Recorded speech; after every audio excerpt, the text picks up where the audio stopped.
real institutional money coming into this asset class at this point. And I think that's really the place you're going to see most of the funds come in over the next 3 years. And I do expect we're going to see literally hundreds of billions, if not trillions of dollars coming in over the next 5 years, or the next three years even. Maybe $1 trillion come into this asset. So I'm extremely bullish for Bitcoin, but I do think we're going to drop 50% from whatever high we make in the next 3 years. Krueger's central prediction asserts that Bitcoin's historical power law will continue to hold despite the transformative potential of factors like ETF, sovereign wealth funds, or corporate treasuries. The power law, evident in the smoothed average of Bitcoin's logarithmic price over the past 4 years, suggests a predictable trajectory.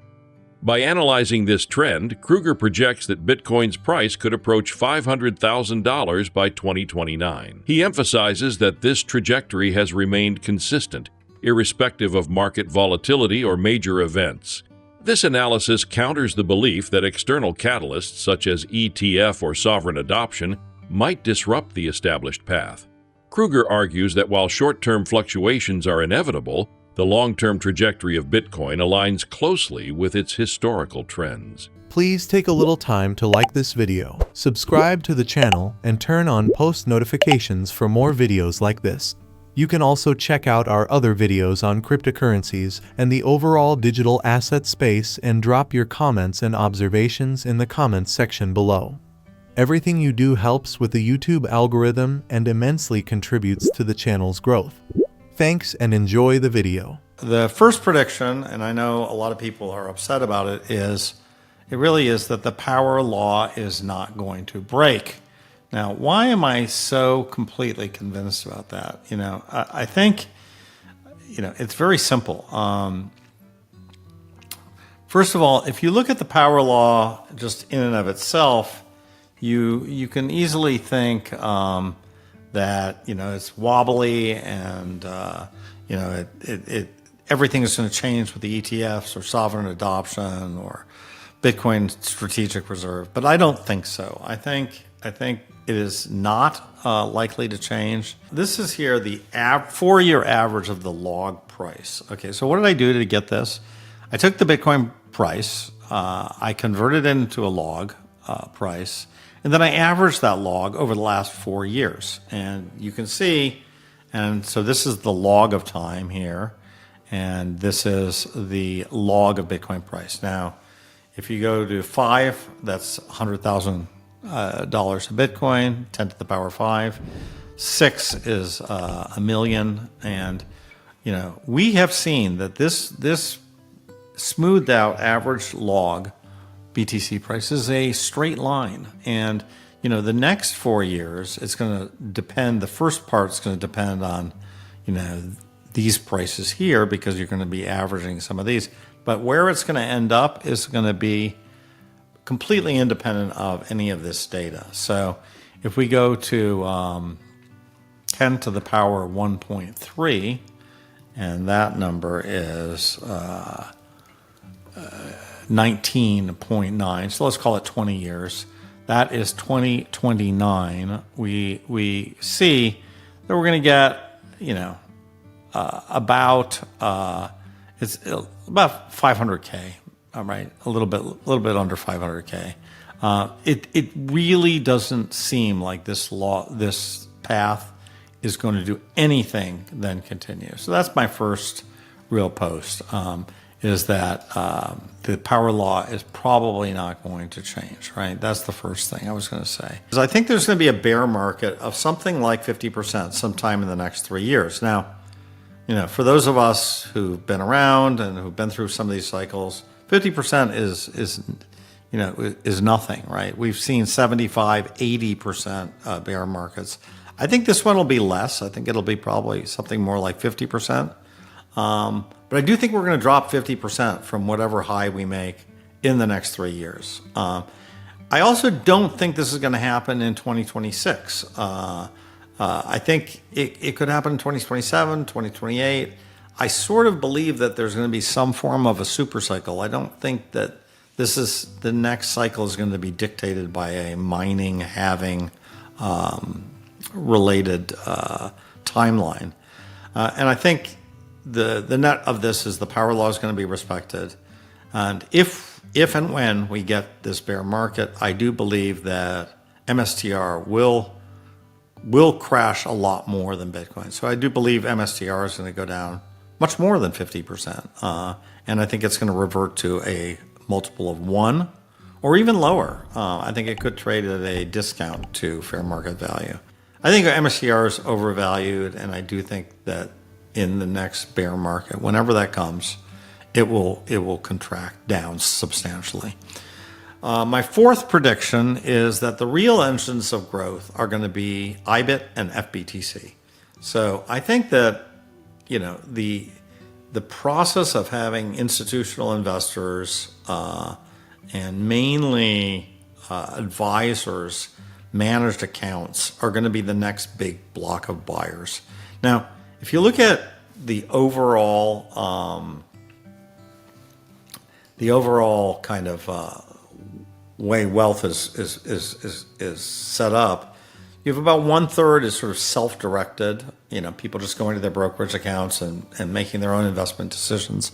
1/3 of the wealth is in managed accounts where people are managing these investment decisions for other people. And I've mentioned that my mother has a managed account at Morgan Stanley, for example. And, a lot of this managed money, almost none of it has really hit the market yet.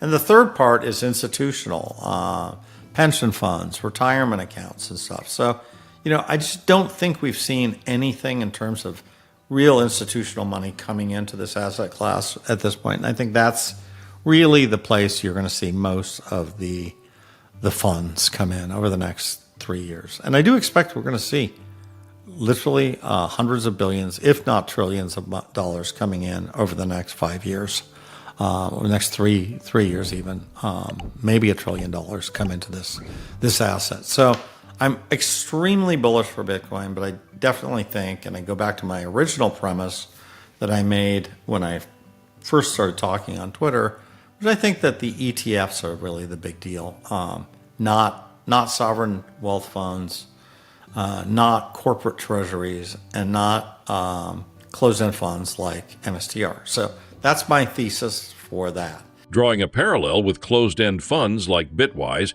Krueger underscores the potential for MicroStrategy's valuation to trade at a discount. Closed-end funds, which often hold significant Bitcoin reserves, typically trade below their net asset value, NAV. Krueger warns that investor sentiment and market conditions could similarly drive MicroStrategy's valuation below its Bitcoin-adjusted NAV. This scenario poses a risk for investors banking on perpetual growth in MicroStrategy's premium. And now my fifth prediction. My fifth prediction is that lending is going to become a significant business, right? So a lot of people, a lot of Bitcoiners are now sitting on pretty big gains in Bitcoin, and they would like to tap some of those gains without selling their Bitcoin, without selling their ETFs. And I think that is coming. I think it's coming in a lot of different forms. I think it's coming in terms of ETFs being able to, offer really good margin to lend people.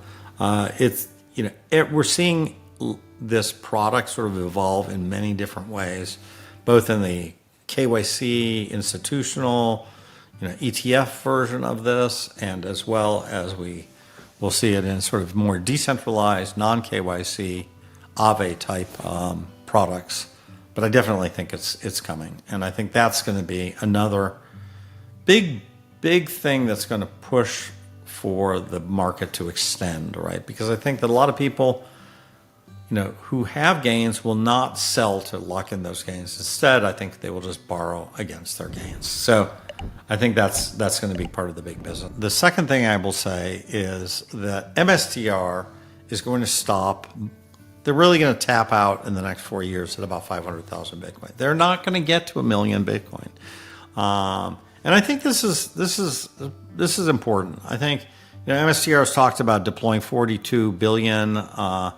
They're going to deploy that 42 billion over 2025, and they're going to continue. But let's just say they deploy 100 billion. they're not going to be able to buy 300,000 Bitcoin with that 100 billion, right? They just won't be able to do that.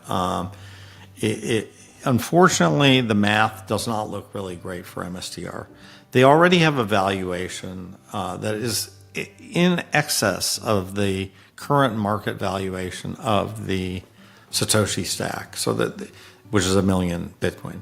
They're currently valued as if they had 1.2 million Bitcoin in their treasury. They don't. They have 350,000 Bitcoin. So I don't think they're going to be able to buy the next 300,000 Bitcoin for 100 billion. I don't. And I think that I think in general their strategy of tapping the convertible debt market, you're hitting the limits of that market. That is a $300 billion a year market. They can only do so much in that market. They can't take 200 billion out of that $300 billion market. There's simply not going to be enough buyers of this. So as I believe that they are going to slow down, I believe the multiple is going to start contracting, because I think it's going to be very clear that they're not going to be able to get anywhere close to the million Bitcoin that their multiple would really require them to get. And so that's my prediction for MSTR. Now, some of the MSTR fanboys are going to say, well, at that point they can buy back MSTR. They can do all these things, but we'll see when that happens.